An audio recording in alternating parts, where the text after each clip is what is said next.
दोस्तों, मैं हूँ आपकी दोस्त अंजू और आप सुन रहे हैं फ़नी मोटिवेशनल हिंदी कहानी। एक शहर में एक बूढ़ा किसान रहता था। हर साल की तरह इस बार भी वो किसान आलू की खेती करना चाहता था, लेकिन उसका एकलौता बेटा किसी कारण से जेल में था। वो बूढ़ा किसान अब कमज़ोर हो चुका था और इसलिए उसने खेत जोतने का फैसला छोड़ दिया। उस बूढ़े किसान ने उदासी में अपने बेटे को खत लिखा, जो कि जेल में था।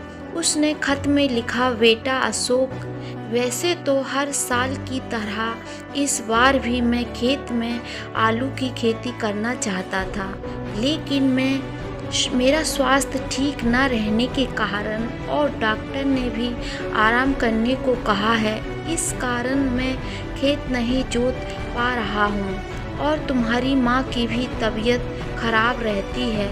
मैं अधिक समय तुम्हारी माँ के साथ रहना चाहता हूँ। काश तुम यहाँ होते तो खेत जोतने में मेरी मदद कर सकते और हर साल की तरह इस बार भी हम मुनाफा कमा पाते। अब तुम जब जेल से वापस आओगे तभी खेती करूँगा। मुझे पता है तुम यहाँ होते तो मेरी मदद ज़रूर करते। मैं दुआ करता हूँ तुम जल्द से जल्द रिहा हो जाओ। अपना ध्यान रखना, तुम्हारा पिता। 2 दिन बाद पिता को बेटे का खत आता है। उसमें सिर्फ यह लिखा था, पिताजी, भगवान के लिए खेत मत जोतना, खेत में बंदूक और बारूद गड़े हैं।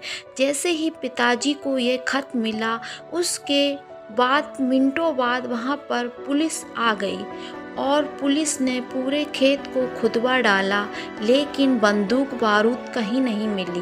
पिता थोड़ा घबरा गया था।